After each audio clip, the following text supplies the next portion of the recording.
It's a great honor to welcome Matthew Continetti onto this program. He is a journalist, a senior fellow at the American Enterprise Institute. You can catch his writings on National Review, Commentary Magazine, and the Washington Free Beacon, a website that he founded and for a while edited. He has written three books, the latest of which is called The Right, The 100-Year War for American Conservatism. I've been waiting to use the adjective monumental to describe something, and now I found it. The book is truly monumental. Welcome, Matt, to the show, and thank you for being here. Well, thank you for having me, and thank you for that wonderful compliment of the book. You certainly deserve it. I wish to begin this show by with a note of solemnity, if you don't mind, because this past Sunday is the 21st anniversary of the September 11th attacks, which, an event that has claimed the lives of thousands and has affected US foreign policy for years to come, and we're still feeling the effects of that. I wish to ask if you have any memory of where you were and what you were doing on that day. Well, I have very distinct memories. My life is one of the ones that was affected. I was in New York City on September 11th, 2001. I was on the 15th floor of John Jay Residence Hall in Columbia University. I was a resident advisor to about 30 some first-year students. So I was a junior in college, and I was attending to some 3 dozen or so first years who had just arrived in New York about 5 days before, week before the attack. And since we were high up, the south-facing windows had a direct view of the Twin Towers. So I was awakened by a friend early in the morning after the first plane hit. I had had an appointment actually to interview to intern at Fox News Channel that day. And my friend told me, don't go, you're not going in. And something had happened at the World Trade Center. And then a second plane hit, of course, I saw that happen. And the world was forever changed, as you said. My life was changed.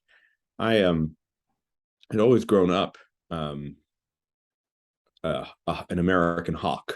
I came of age, I was born in 1981, and I came of age kind of at the pinnacle of American post-war power with the fall of the Berlin Wall, the successful Gulf War against Saddam Hussein in the winter of 1991, our humanitarian interventions in the Balkans throughout the 1990s, and 9/11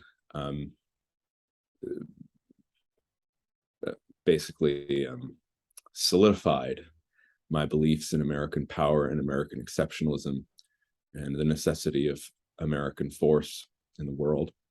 And so it pushed me along the direction I was already traveling, had been for about a year, toward conservative philosophy, toward a life spent in conservative journalism and writing. And it seems like yesterday in many ways, even though 21 years have passed.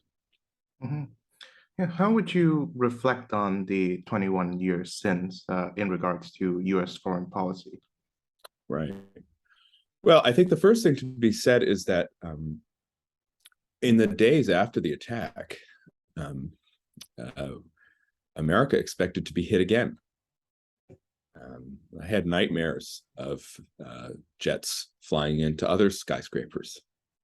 I distinctly recall that evening, the evening of September 11th, I was preparing for bed, and again, the southward facing windows of John Jay could see downtown, and you could see the Empire State Building, my favorite of the skyscrapers. And I worried, was it going to still be there? And then, of course, in the next month, we had the anthrax attacks in Washington and New York. And so there was a fear that the terrorists had obtained biological weapons. So much happened. The entire government mobilized to prevent another mass casualty terrorist attack on U.S. soil. And we have to say that was successful. I think the war on terror was successful. Al-Qaeda is not what it once was. The founders are gone. Its offshoots are kind of defeated once they pop up, right? Once ISIS pops up, eventually we were able to defeat it and its leader. Charles Krauthammer once said that George W. Bush was like Harry Truman in that he kind of created the architecture of how to deal with the new international realities. And I think George W. Bush achieved that in terms of his policies and mobilizing the government in a counter-terrorist direction. But there were great costs to the war. There's no doubt about it. And I think that the decision to invade Iraq on what turned out to be false intelligence will forever haunt the Bush presidency and will forever shadow our efforts to defeat radical Islamic terrorism.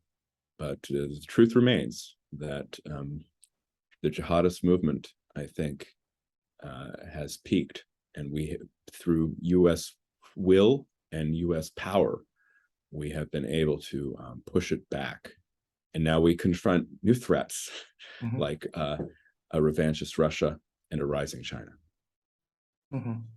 Yes, and I think we can touch on all of that stuff, but you did mention your education as a conservative, and I think I would name both yourself and Charles Krauthammer, the late great Charles Krauthammer, as part of my education into the American conservative intellectual and philosophical tradition. And I would like to hear from you how the education of Matthew Continetti, conservative extraordinaire. So, well, thank you for that. Those kind words. I'm always humbled when I'm mentioned in the same sentence as Charles Krauthammer, who I got to know somewhat before he died, but who was probably the most important intellectual influence on me growing up. I was born and raised in Northern Virginia, Fairfax County, Virginia, which is a suburb of Washington, D.C. My parents were not involved in politics. My father was a car salesman for most of his career. My mother was a public school teacher for her career.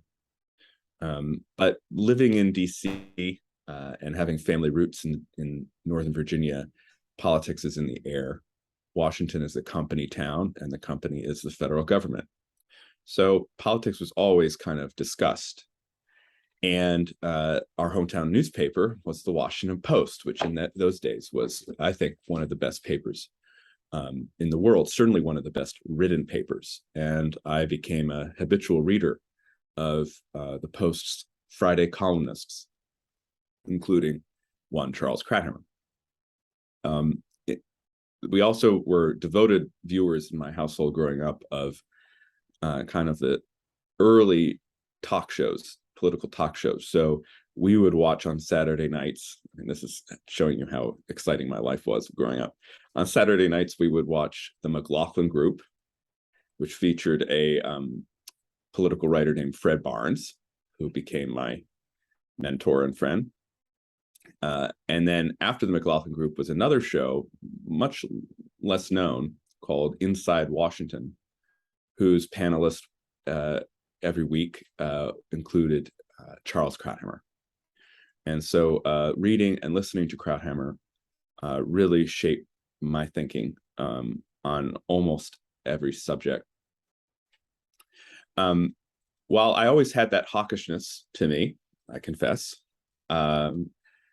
I was not necessarily a philosophical conservative growing up.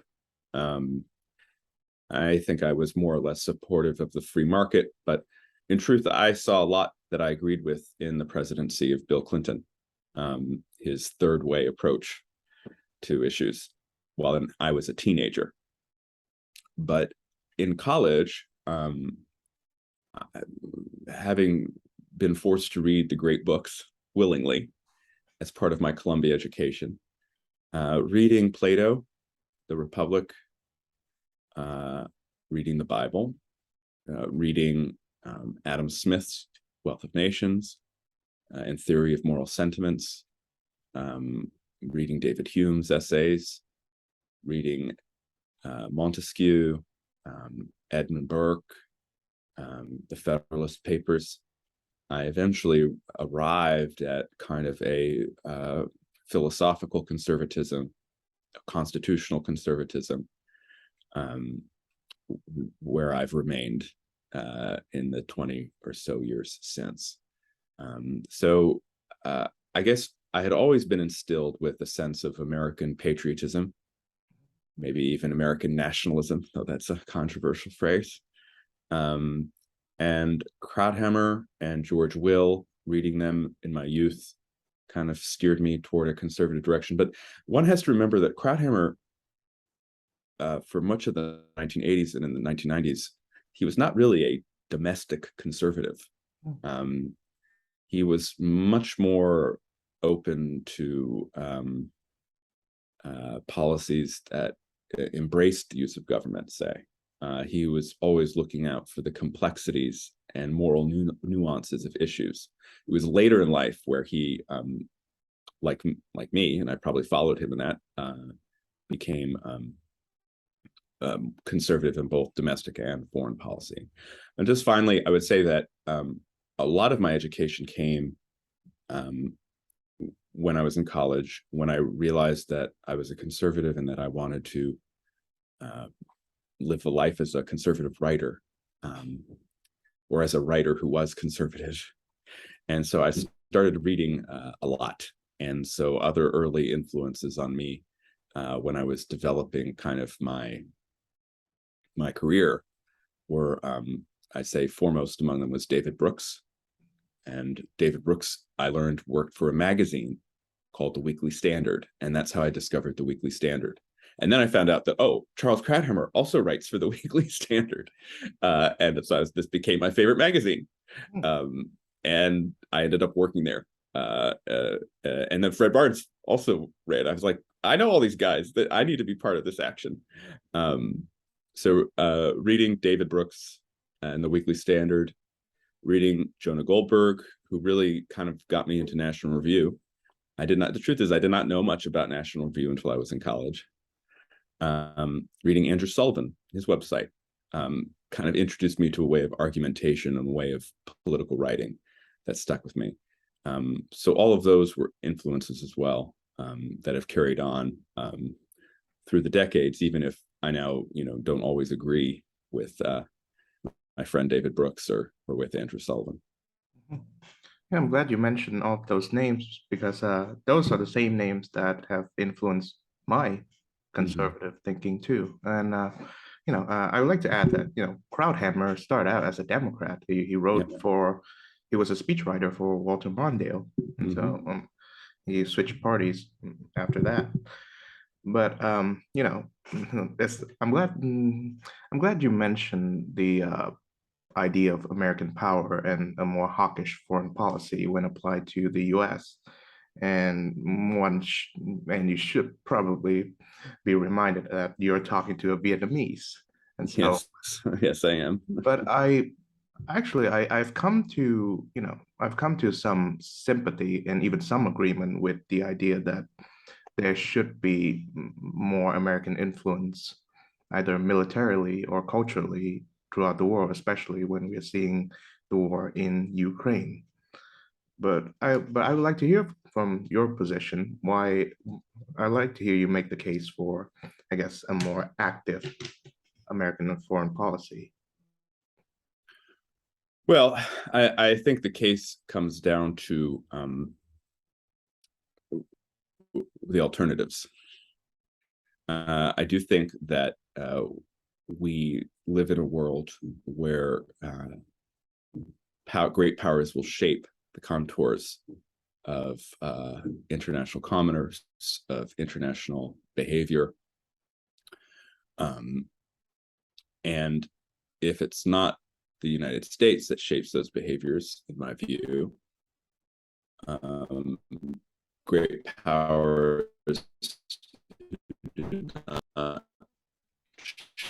share the same values of freedom, democracy.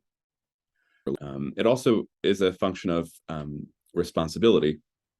We were also speaking a few days after the death of Queen Elizabeth II of Great Britain and the United Kingdom. And, Elizabeth II presided over the dissolution of the British Empire. It turned into the Commonwealth, and other states just became independent. After the British Empire, there was no power in control of the global commons of sea, air, later space. And that fell to the United States, which emerged from World War II as the great sea power, the great liberal sea power, and also the great air power. And I think that is a responsibility of the United States to protect the global commons in order to ensure that there's trade, exchange of ideas, exchange of people throughout the world. So it's a question of values, it's a question of responsibility, and it is a question of interest as well. Because ever since the Second World War, the safety provided by the Atlantic and Pacific Oceans to the United States has lessened because of the reach of ICBMs, intercontinental ballistic missiles. And so America cannot just retreat and pretend that we're only going to take care of the territorial homeland, or maybe we'll interfere with the Caribbean because that's, close to us. In the world of intercontinental missiles and nuclear proliferation, America has to be involved because the threats can emerge far away. And so you have to be ready to confront them where they are before they can emerge and wreak havoc at home here. So values, responsibility, and interest, I think, are the three basic ways I believe America needs to be the guarantor of international security and stability. This is a controversial position in today's America. In the years since the Second Iraq War, not many Americans think the way I do, or at least express these ideas the way I do. Though I have said, or you have said, that in the aftermath of Russia's invasion of Ukraine and the assistance that the United States has provided the Ukrainians to resist this unprovoked invasion, I do think that many Americans are waking up to the fact that America has a positive role to play in the world. And not just Americans, as you mentioned, you too have had some reconsiderations about American power and American foreign policy in the aftermath of the Russian invasion. So I find that to be a welcome development out of a very, very bad situation in Ukraine. Yes, of course, I would not support the idea of expanding Russian or Chinese powers, considering that Vietnam shares a border with China. And I think my sympathy and perhaps my support for a more activist American foreign policy stems from the fact that I, like Amerigo Bonacera at the beginning of The Godfather, believe in America. It's not many people these days, especially Americans of a more left persuasion, can say that, but I am a great believer in the ideas that were articulated in the founding, and it has not had a great record or in pursuing its promises, but when it does, it can work wonders. Which, of course, this brings us to your book, which concerns the 100-year history of the right and American conservatism. because the position that America should have a more active involvement in the world affairs was most clearly represented by one Woodrow Wilson. And he is not right wing at all. And the right wing at the time uh, were against that, disagreed with that, and so we can call them isolationists. And in my education, people who are more or less isolationists tend to have a very negative view of America, the United States. Think Noam Chomsky. But there have been a resurgent wave of right-wing isolationism as we speak. Think J.D. Vance. But the right, when it was at the beginning of your book, the 1920s, were isolationists. And I believe they were patriots. Calvin Coolidge was, and so was Hoover or Harding. And so, was there isolationism at this stage justified? It's a great question. Maybe I'll approach it this way. Rather than calling them isolationists, I call them in the book disengaged nationalists. So they were American nationalists, as you say. They were American patriots. They believed in American exceptionalism. They believed in American power and American strength. They believed in the American example, but they were disengaged with the world. They didn't think that America would profit from overseas intervention. They looked at what had happened in World War I. They looked at all the devastation that had engulfed Europe because of the Great War. And they did not think that America should become involved in that. And the result, the domestic consequences of our involvement in World War I were not positive. There was inflation, there was the flu pandemic, there was great civil disturbances, there was propaganda and censorship. And so the right in the 1920s thought that American involvement overseas would corrupt America, right? The world was a bad place, but America was a good place. And if we got involved in the bad place, we would become corrupt. They also believed that American involvement would increase the size of the state. And the right has believed for much of its history in the idea of constitutional limited government, that the state should not be overweening.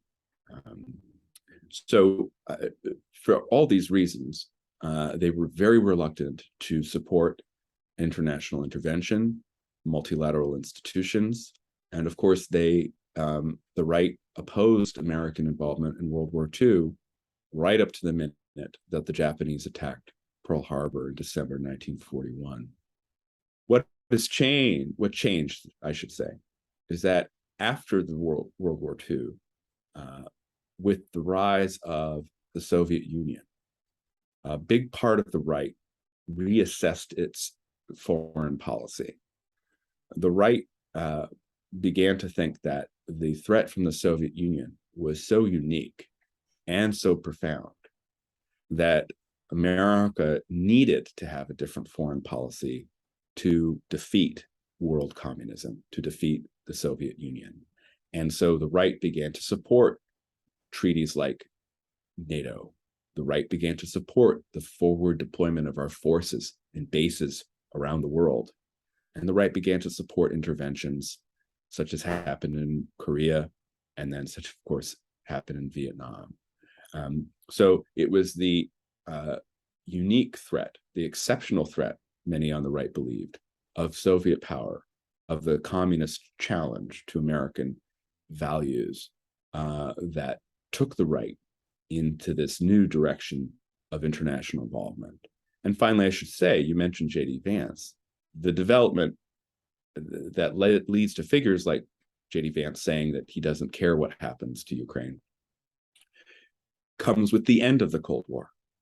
And when the Cold War ended, when the Berlin Wall fell, when the Soviet Union collapsed, there emerged a huge debate on the right between figures like the aforementioned Charles Krauthammer who said that America needed to continue its role as the global defender of freedom, and figures like Patrick Buchanan, the former Nixon aide, who said that no, now is the time to return to the principles of America First, which was, of course, the name of the committee that opposed American entry into World War II. So that debate emerges in the early 1990s. It's gone on ever since. And at the moment, the side of Buchanan, the side reflected in J.D. Vance's comments, seems to be, if not ascendant, at least empowered and energized. Yeah, I'd love to get to that, get to Pat Buchanan in a bit, but well, I would like to first channel my inner William F. Buckley and lean back like this and with my pen on his forehead. Um, Buckley was Very good. Yes. a profound influence on my thinking as a conservative, and he moderated many of my views that, if had it not been for him, would have led me to the path of one J.D. Vance or even a Pat Buchanan before him. But I'd like to talk about a figure that I'm sure we both admire, and that being Irving Kristol, whose son William founded that magazine that you worked in. I'm yeah, I've been reading his book, The Neoconservative Persuasion, and it is one fascinating essay after another. And I've learned that he once upon a time was a Marxist. And in your reading, how did Yes. Irving Kristol, I guess, woke up from his dogmatic slumber, to quote, I guess, Kant or Hume, of Marxism?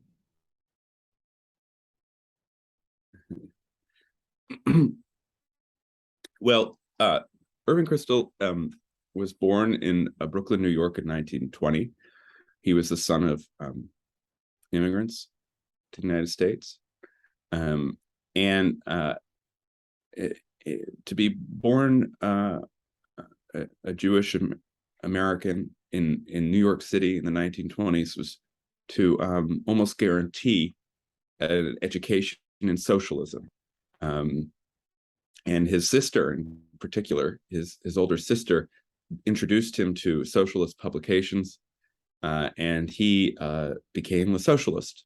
But he read Marx, but he was not a supporter of the Soviet Union and Joseph Stalin. Irving Kristol was always anti-Stalin, even when he was a Marxist. He was a supporter of Leon Trotsky, the founder of the Red Army, who was then sent into exile and later killed by Stalin's agents. And so when he was, like many people, he was a college Marxist. And the Trotskyists would would sit in one corner of the lunchroom at City College, and the Stalinists would sit in the other corner of the room.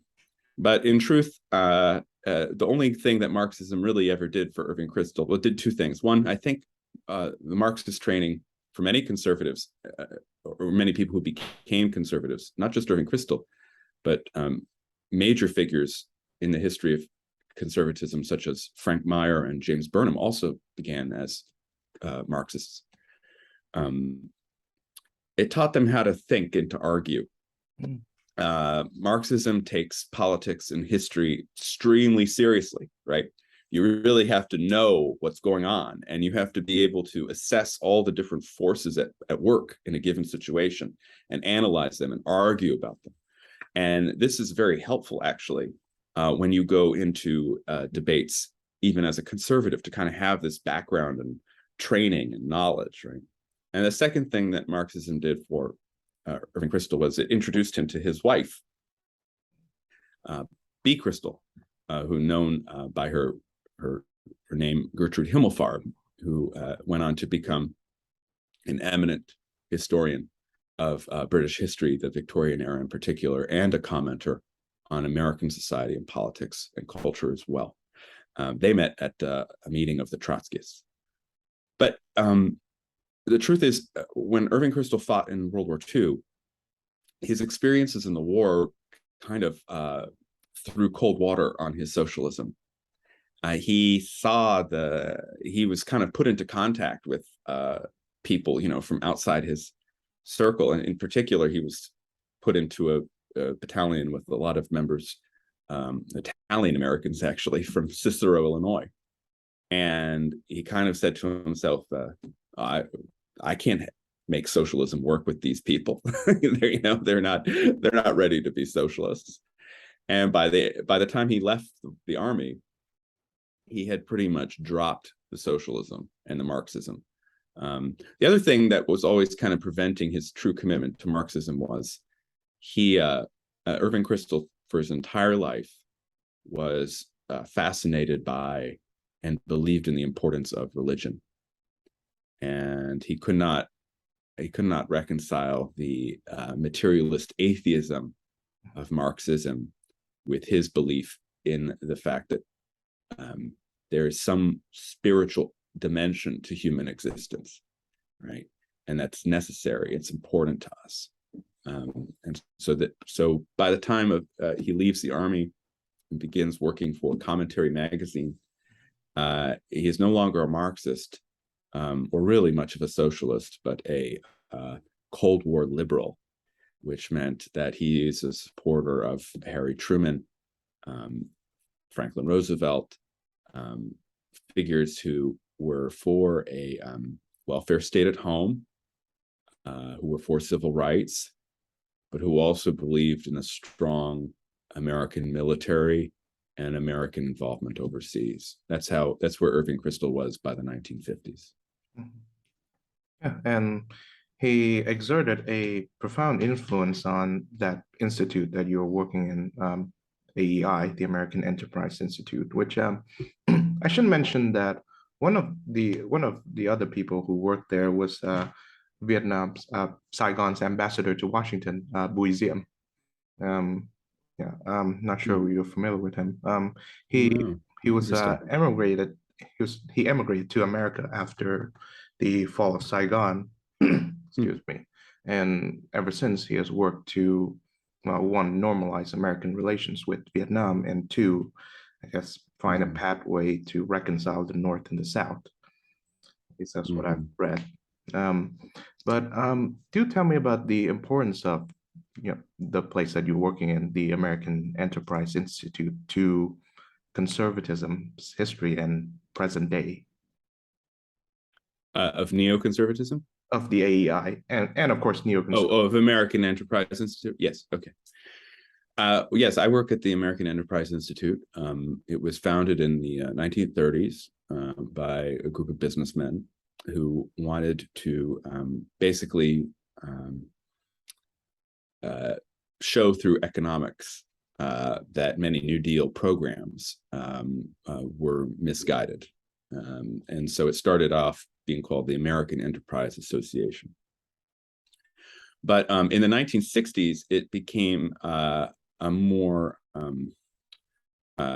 extensive think tank led by one of its presidents, William Baruti Sr., who was a crucial advisor to Barry Goldwater during the Arizona Senator's 1964 presidential campaign. And Baruti was a remarkable figure in his own right. He was Lebanese American, and he thought that the think tank needed to kind of expand its horizons, not just be devoted to economics, which was its primary focus for most of its history, but also include foreign policy, as well as social, cultural, and even religious thought. And Baruti also recognized an opportunity beginning in the late 1960s and 1970s, which is that he noticed that those Cold War liberals I was talking about, including Irving Kristol, were becoming more and more disillusioned with the Democratic Party, disagreed with the Democratic Party more and more on foreign policy and on social policy. And Baruti thought, well, you know what? Maybe those figures could use a home where they could come and they could make their arguments. They were Democrats, they were liberals in many ways, but they were defending capitalism on a moral level, on a philosophical level. They were supportive of religion's role in American public life. They were, of course, national security hawks. And so AEI became the home for figures like Irving Kristol, like Professor Jeane Kirkpatrick of Georgetown, who later became the UN ambassador under President Ronald Reagan, like Michael Novak, the theologian, who wrote many, many books about Christianity and capitalism, like Ben Wattenberg, who had been a Democratic strategist and who was a great analyst of American political geography and demographics. So AEI really brought that on in the 1970s, and that persisted throughout the 1980s as well. But AEI was also most known, finally, under another of its great presidents, Christopher Demuth, for its support for and contributing role in the George W. Bush foreign policy.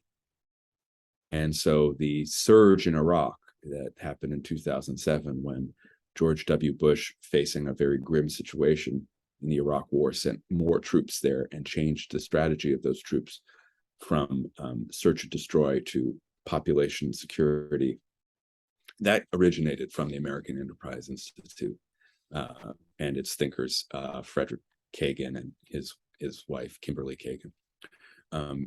And so the place where I work has always been kind of at the edge, the leading edge, the avant-garde, if you will, of conservative policy thought, of ideas, and the argument that ideas matter and that specific policies can have great effect on the world. That has always been a consistent theme of AEI in its almost 90 years of existence. Which is a proud history. And of course, that brings me to another place that you worked in, and that is the magazine, The Weekly Standard, which you mentioned. I've been, as part of my education, ongoing education, I've been looking back at the archives of the Standard, and of course, that means coming across some of your articles written for that magazine.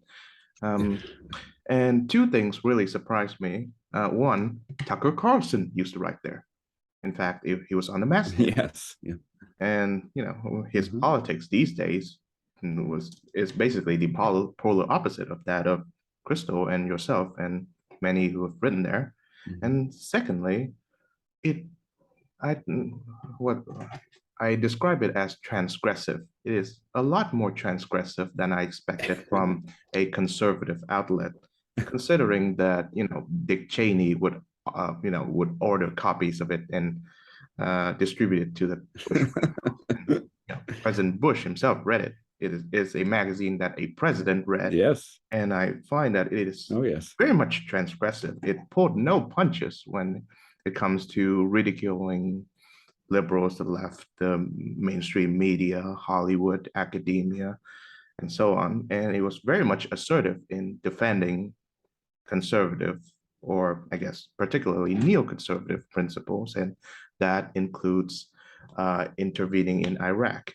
I came across a piece, an editorial written by Bill Kristol, and Robert Kagan, Fred Kagan's brother, where the headline says Saddam must go, and that was in 1998. It was like 5 years before Saddam actually went.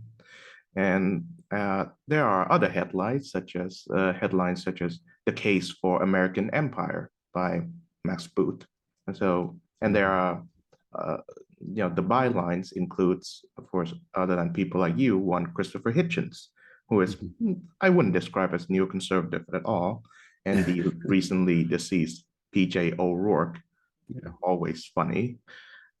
So forgive me for being this geeked out, but let's talk about those two very surprising things that I found. One, Tucker Carlson was on there, and two, the transgressive style that the magazine takes. Right, which I should say also extended to Republicans. I mean, my first book, much of the writing I did between 2005 and 2007 was aimed at Republicans and lobbying, and that came to be the book The K Street Gang, which is my first book. So the Standard was always critical of Republicans when we felt that they were falling short ideologically or politically. But just back up a minute, and I'll talk about Tucker. Yeah. Tucker was one of the first hires. So the Weekly Standard magazine was founded in 1995. It was founded by Bill Kristol, Fred Barnes, and John Podhoretz. Now, why was it founded in 1995? Well, in 1994, the Republican Party took Congress, both houses of Congress, the House of Representatives and the Senate, for the first time in 40 years. And this was called Newt Gingrich's Republican Revolution. And the feeling was widespread in the United States that American politics had really changed in a conservative direction, that Bill Clinton was going to be a one-term president, that Newt Gingrich was basically going to govern the country from Capitol Hill, and that America was really headed for a conservative realignment. And so Kristol, Barnes, and Podhoretz thought, well, there's no magazine to comment on and maybe help influence this new conservative direction. You had National Review, which had been around since 1955, but National Review was a bi-weekly. It wasn't very topical, right? It was more intellectual and more removed. It was based in New York, too. It wasn't really present in DC. And then you had like the American Spectator, but that was a monthly magazine. So there was no conservative weekly journal of opinion. And, we used to get calls to the Weekly Standard offices where people would say, well, how often do you come out?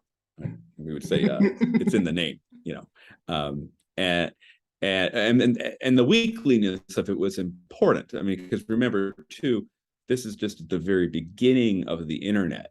So the idea of a nonstop, endless internet news cycle wasn't present. A weekly was pretty current.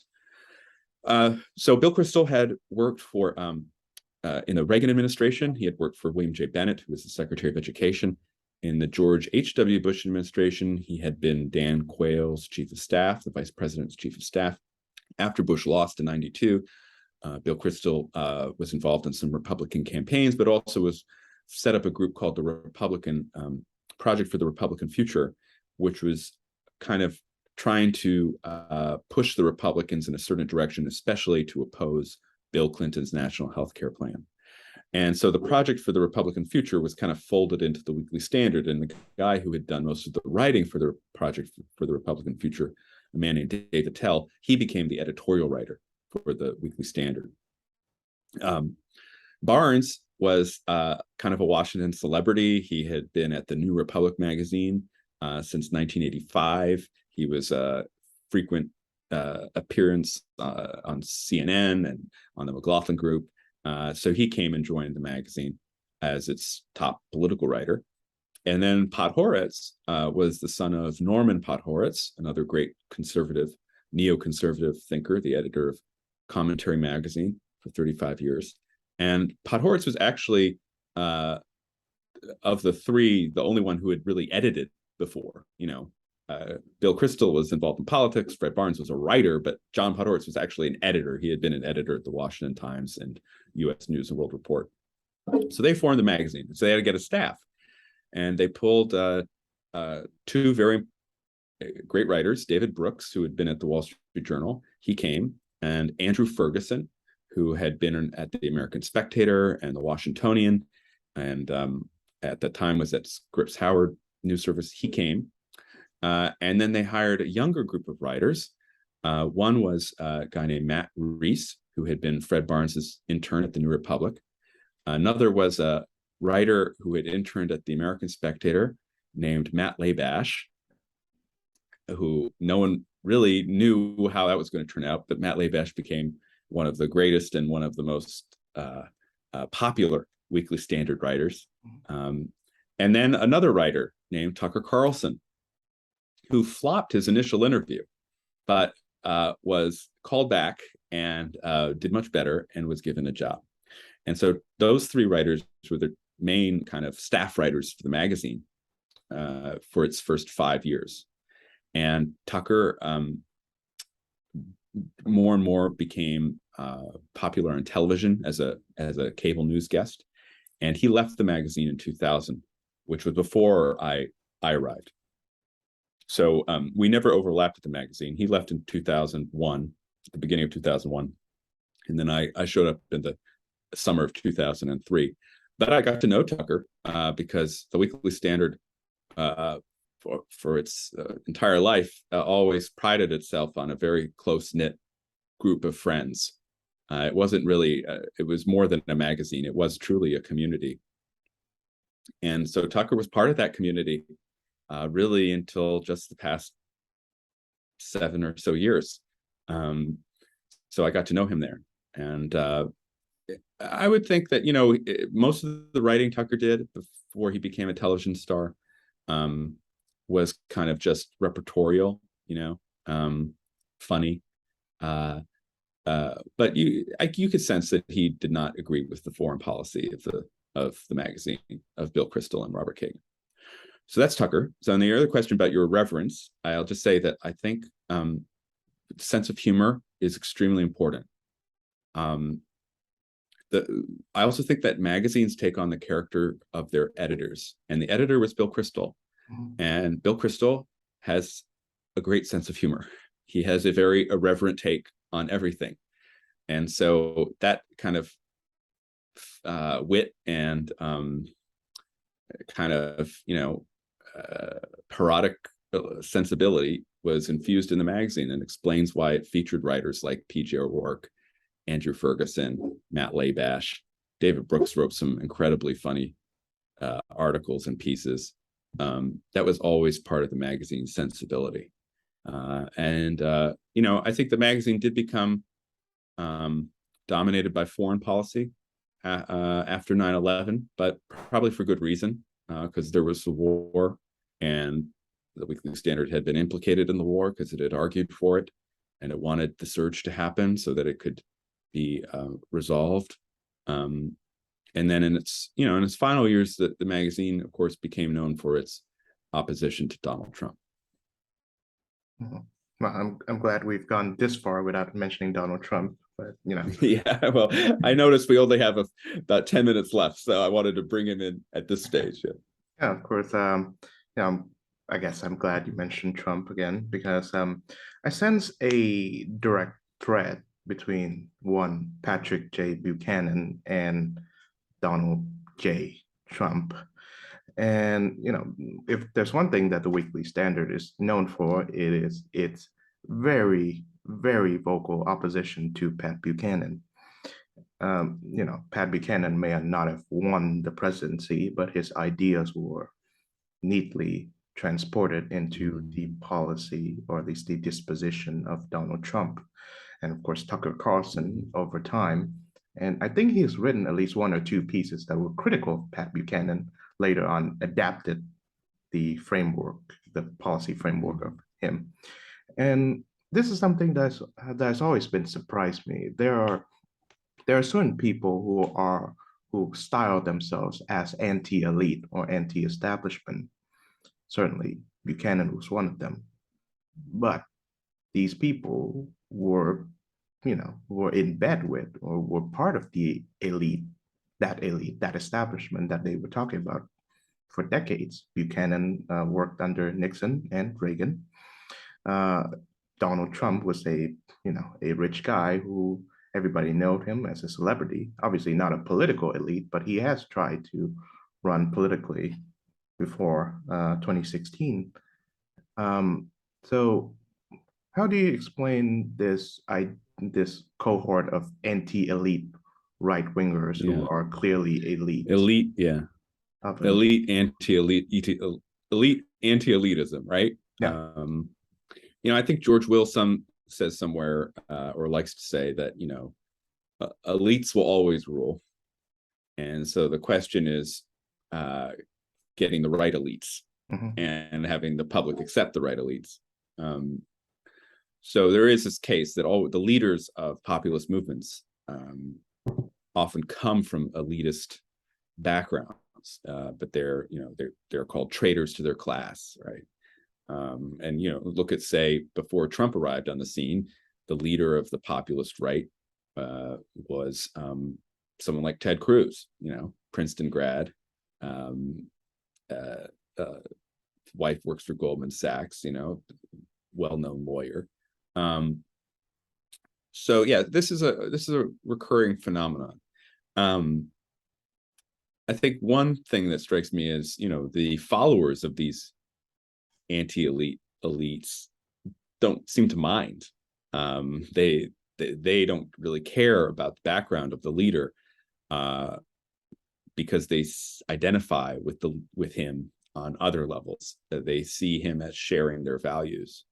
So Trump, for example, he goes everywhere with his Brioni suit, his long tie. He brags about his homes and his plane and his helicopter. He took kids up for rides in his helicopter during the Iowa State Fair in 2015. And yet his followers don't mind. They like that. In some ways, they aspire to be like Trump. Trump authorizes all the things that they aspire to, or that they think, but polite society would not have them say. So this is just a characteristic, I think, of populist movements, and it's true of Buchanan's, and it's of course true of Donald Trump's. I think you're right. Buchanan ran for president in 92. He ran for president in 1996. He left the Republican Party in 2000 to run for president as the Reform Party nominee. And throughout that period, the Weekly Standard opposed him. In fact, very, very much celebrated his departure from the party in the year 2000. But his ideas have become very widespread in the Republican Party in the decades since. I think that's partly because of failures of the Republican elite. I think it's partly because the Republican elite never took seriously the base of the party's opposition to illegal immigration. I also think that the failures of the Iraq War delegitimized the Washington Republican elite in the eyes of many of the grassroots base. But it's also true because of changes in the left, and the fact that after Barack Obama was elected for the second time in 2012, he and the left moved far beyond what they had portrayed themselves as being, embracing gay marriage, saying that he didn't need Congress to legalize the young people who had been brought to this country illegally as children, and then expanding that legalization to include their parents. Kind of the regulatory schemes that his administration laid down on the environment, his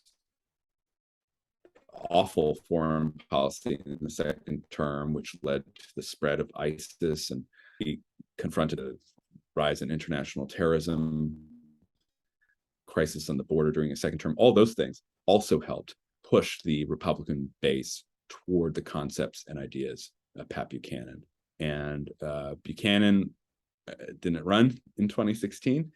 Instead, Donald Trump did. And Trump not only had those ideas, but he had his immense power of celebrity and his ability to basically take over the airwaves, really take over our consciousnesses. And in many ways, we are still to this day, 7 years in to the Trump era, referring everything back to him, which is, of course, the way he likes it. Mm-hmm. And of course, I'm quite glad that we've gone this far without mentioning very much a key figure on the right, which is Ronald Reagan.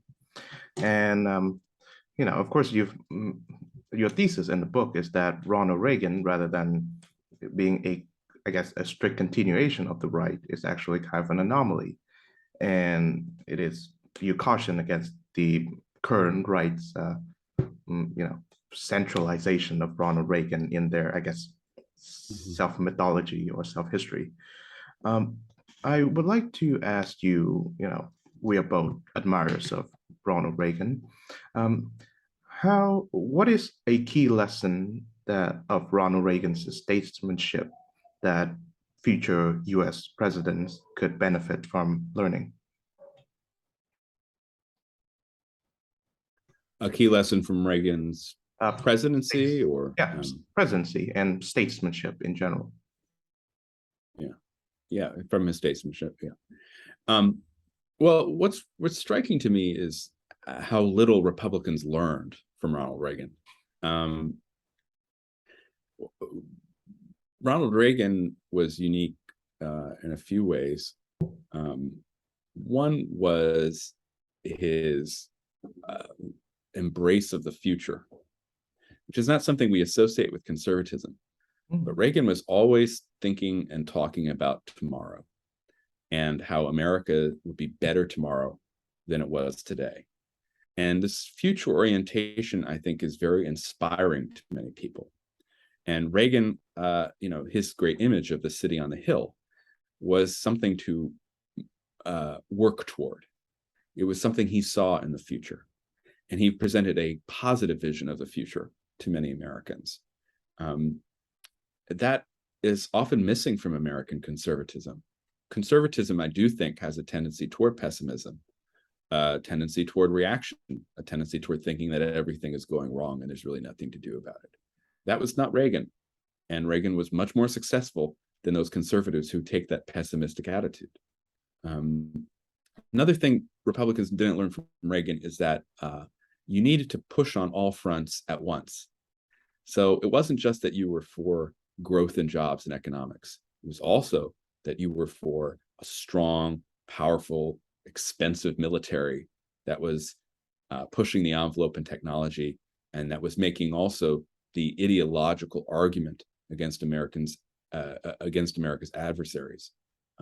And you supported traditional values, constitutionalist judges, religion in public life. You did all those things at once. And for many conservatives and Republicans, they only focus on one.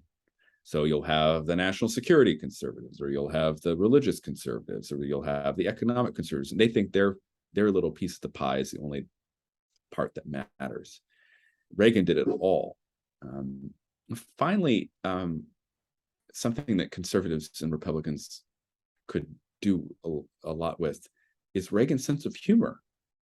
Reagan was a likable figure. It's amazing how bad Americans are at putting up likable people for public office.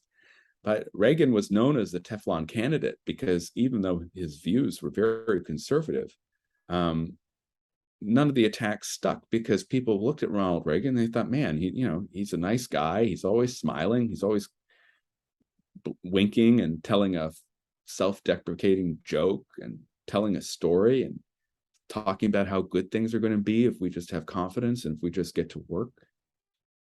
Why can't other Republicans do that?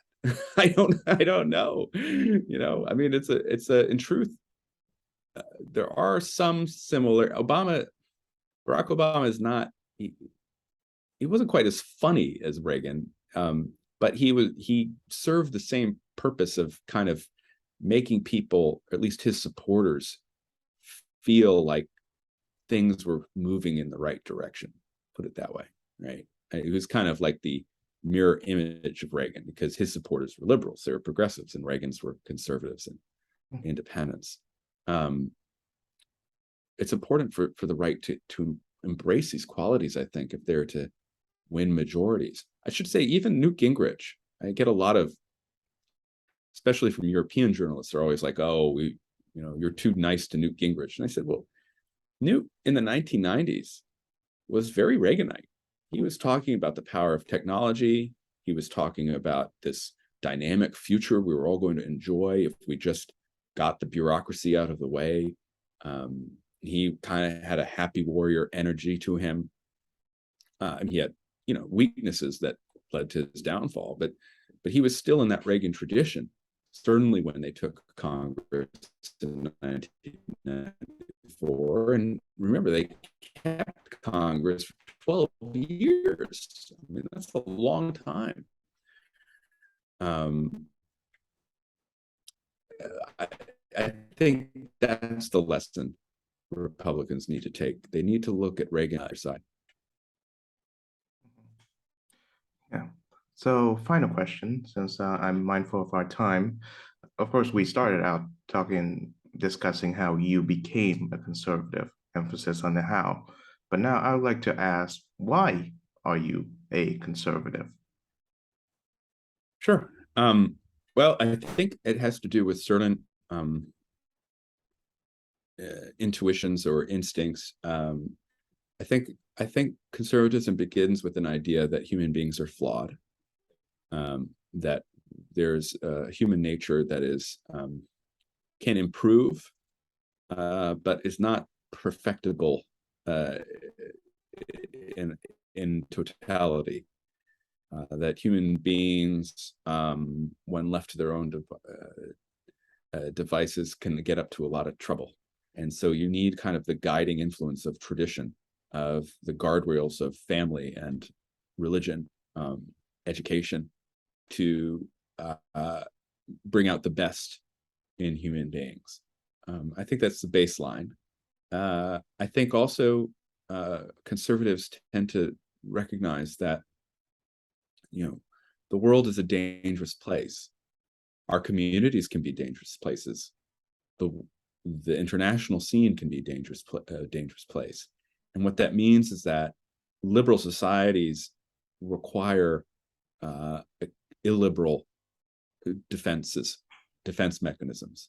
So you need police, right, to enforce the law, and to keep crime low. And you also need the global police, the United States, to keep those global commons peaceful and to ensure that bad actors don't gain too much power. Why am I a conservative? I think finally, a conservative tends to believe in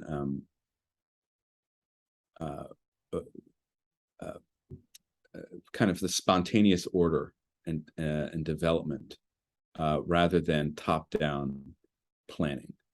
And so the conservative tends to be more supportive of the free market and free exchange because, one, it's the best way to determine prices and allocate property. But two, it's more befitting the dignity of the human person as well. So I say and finally, an American conservative is someone devoted to the political institutions of America and the ideas that they incarnate. And so I'm an American conservative because I continue to believe that the United States Constitution is a remarkable document and that has done a very good job of securing liberty for the posterity of the founders and all the people who have come to America, and are descended from the people who have come to America, like I am, over the centuries. And so that I'm a conservative because I think that the Constitution needs defending. At root, that's what I want to defend: the Constitution, the rule of law, the individual rights, the procedural justice that's embodied in that document.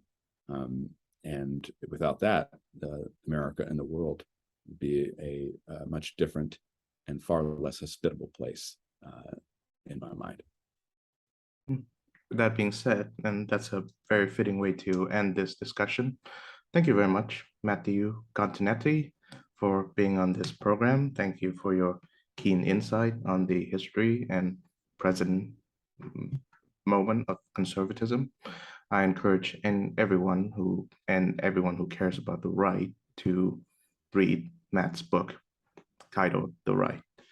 And of course, thank you again for defending and articulating the principles of conservatism, American style, which we all love. And I bid you farewell, and I hope you take care of yourself. Thank you very much. It's been a pleasure.